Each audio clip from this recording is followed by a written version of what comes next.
నమస్తే రామారావు గారు. నమస్తే అమ్మా. రామారావు గారు, ఇండస్ట్రీలో సెలబ్రిటీస్కి సంబంధించి ఫ్యామిలీ లైఫ్కి సంబంధించి కూడా చాలా రూమర్స్ ఉంటూ ఉంటాయి. వీళ్ళు ఇప్పుడే విడిపోతున్నారు అంటూ మాట్లాడుకుంటారు. బట్ వాళ్ళందరూ చాలా మంచిగా హ్యాపీగా కలిసి ఉంటారు కుటుంబాలుగా. అలాగే ముఖ్యంగా ఇలాంటి ట్రోల్స్కి కావచ్చు, లేకపోతే ఇలాంటి వార్తలకి సంబంధించి ఎక్కువగా సుమ గారిని కూడా చూస్తూ ఉన్నాం ఈ మధ్య కాలంలో. సుమ గారు, రాజీవ్ కనకాల గారు విడిపోయారు అంటారు, వేరే వేరేగా ఉన్నారు అంటారు. బట్ ఏదో ఒక ఫంక్షన్లో వీళ్ళిద్దరూ ఒకరికొకరు తినిపించుకోవడము, లేకపోతే అక్షంతలలా వేయడము, ఇలాగ వీళ్ళిద్దరిని కూడా మనం చాలా సిచ్యువేషన్స్లో చూసాం. సో సుమ, రాజీవ్ కనకాల గారు ఈ 25 ఏళ్ల బంధానికి సంబంధించి మీరేం చెప్తారు? అంటే రాజీవ్ నాకు బాగా ఆత్మీయుడు. ఎందుకంటే రాజీవ్ ఫాదరు కనకాల దేవదాసు, నేను ఒకేసారి ఇండస్ట్రీలో అడుగుపెట్టాం.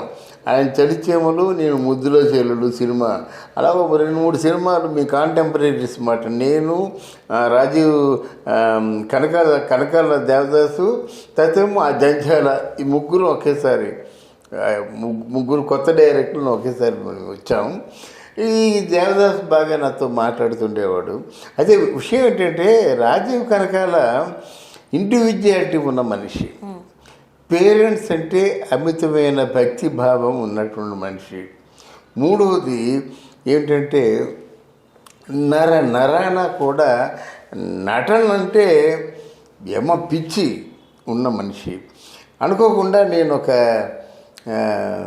చిన్న సీరియల్ చేసినట్టయితే దానిలో రాజీవ్ కనకాలని తీసుకున్నాను. డబ్బులు అడగకుండా వచ్చి చేశాడు.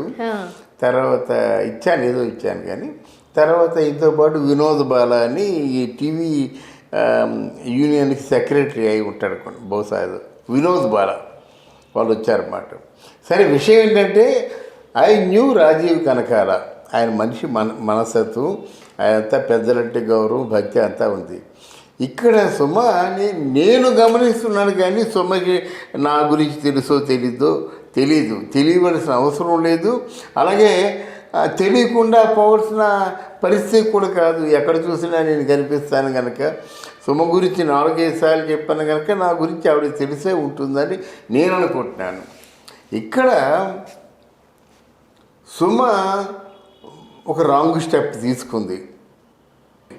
ఏమిటంటే రాంగ్ స్టెప్ కేవలం ఫైనాన్షియల్గా బిడ్డలకి సెక్యూర్డ్గా ఉంచడం కోసం హస్బెండ్ని కొంచెం దూరంగా ఉంచింది. అదే రాంగ్ స్టెప్. నిజం చెప్పాలి అని అంటే రాజీవ్ కనకాల గారి కెరీర్ డౌన్లో ఉన్నప్పుడు సుమానే ఫ్యామిలీని అంతా లిఫ్ట్ చేశారు. వాళ్ళిద్దరూ మంచిగా ఉన్నారు. పులిహోర వంట చేసినప్పుడు, సాంబార్ చేసినప్పుడు మనం వాళ్ళ వ్లాగ్స్లో చూడొచ్చు. వాళ్ళ యూట్యూబ్ ఛానల్ ఇవన్నీ పోస్ట్ చేసినప్పుడు నువ్వు కాబట్టి చాలా బాగా చేసావు అని ఆమెను పొగుడుతూ ఉంటారే. అలా పక్కన పెడితే ఎందుకు పొగుడుతారు రాజీవ్ కనకాల గారు? అంటే అలా కాకుండా ఇప్పుడు ప్రాక్టికల్గా ఉన్నాయే మాట్లాడుకుందాం. ఎందుకంటే ఇప్పుడు రాజీవ్ కనకాల ఎక్కడో మాదాపూర్లో ఉంటున్నాడు, మణికొండలో సుమ ఉంటుంది. దూరంగా ఉంచవలసిన అవసరం లేదు కదమ్మా. ఆయనే దూరంగా వెళ్ళారేమో.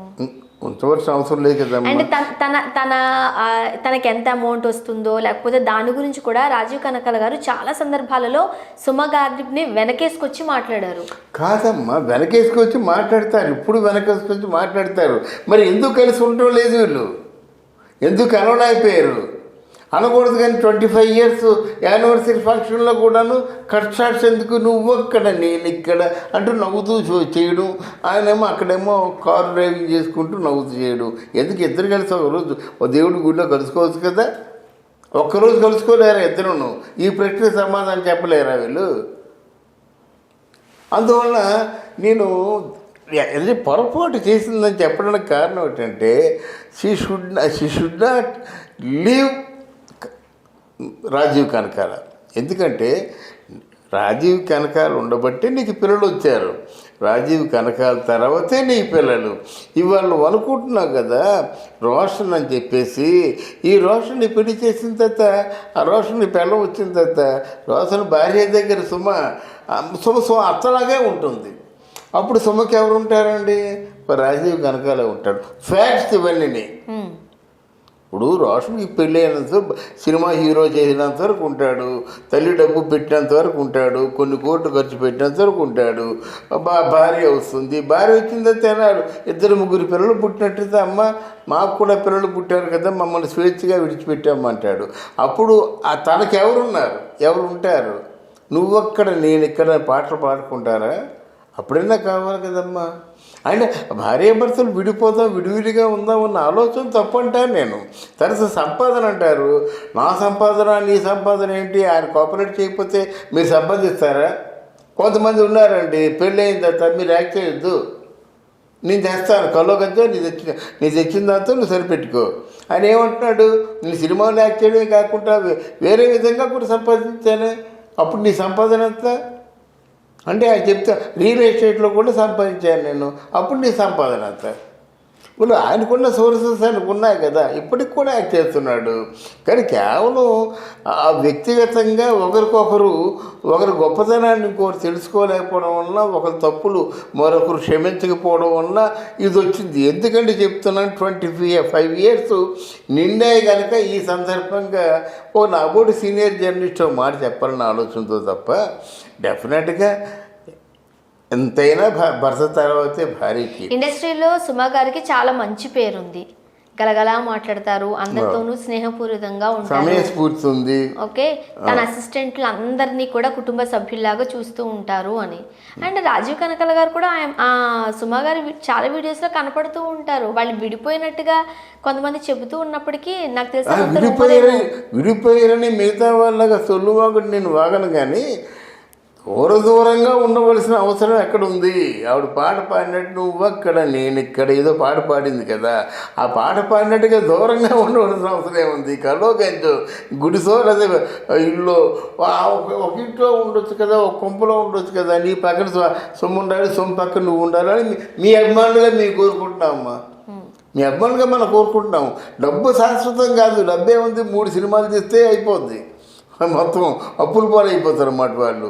అందువల్ల డబ్బు గురించి మాట్లాడవద్దు, ఈ బంధం గురించి మాట్లాడు. మీరు ఇష్టమయ్యి కావాలనుకొని మీరు ఒక నిజంగా ఆ ప్రేమ తపస్సు చేసి పెళ్లి చేసుకున్నారు, లేకపోతే నువ్వే అక్కడ మన కేరళ ఎర్నాకుళం ఎక్కడో మొత్తాన్ని కేరళలో ఉన్న వ్యక్తి ఒక ఆంధ్ర వచ్చి హైదరాబాద్ వచ్చి ఇక్కడ ఉన్నటువంటి ఒక బ్రాహ్మణ యువకుడిని పెళ్లి చేసుకుందంటే మరి వాళ్ళు ఎలా ఒప్పుకుంటారు?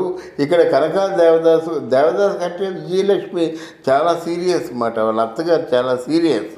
అంటే దేవదాసు కూడా భయపడేవాడు, అంటే రాజీవ్ కనకాల వాళ్ళ అమ్మగారికి. ఆయన అట్లాంటి వ్యక్తిని కూడా లొంగ తీసుకొని వాళ్ళ అభిమానులతో చూరుకున్నదంటే వీళ్ళిద్దరూ తెలివితేటలుగా బిహేవ్ చేయబట్టే కదా. పెళ్ళే కొత్తలో తెలివితేటలుగా బిహేవ్ చేసిన వాళ్ళు మళ్ళీ మీరు డిస్టెన్స్ మెయింటైన్ చేస్తున్నారు? ఆ తెలివితేటలు ఇప్పుడు ఎందుకు లేవు? ఆ ప్రేమలు ఇప్పుడు ఎందుకు లేవు? మీరు మిస్సింగ్ కదమ్మా, అంతే కదా. వాల్యుబుల్ జీవితాన్ని మిస్ అయిపోతున్నాం కదా. భార్యాభర్తలుగా ఉంటూ పగలంతా ఏదో పని చేసుకోండి, ఇంటికి వచ్చేసి సాయంత్రం వచ్చిన తర్వాత మీ కష్టమో సుఖం, మీ భర్త ఆయన కష్టమో సుఖమో మాట్లాడుకుంటే ఆ జీవితానికి ఒక అర్థం పరమార్థం. అంతేగాని దూరంగా పెట్టి మీరు ఏం సాధించేస్తారు? You're missing a day. అలాగే నెలలైతే కొన్ని you're missing a month, you're missing some years, అంతే కదా. వెనక్కి తిరిగి చూస్తుంటే ఉంది, ఆల్మోస్ట్ ఇద్దరు మొదలైపోతున్నారు. నీకు 50 వచ్చేస్తున్నాయి, ఆయనకి 55 వచ్చేస్తున్నాయి, అంతే కదా. కనకాల మన రాజీవ్ కనకాలకు 55 వస్తాయి, వీడికి ఒక 50 వస్తాయి అన్నమాట. ఇది అవసరమా జీవితానికి? ఒక్కసారి ఆలోచించుకోండి. Thank you so much. Thank you.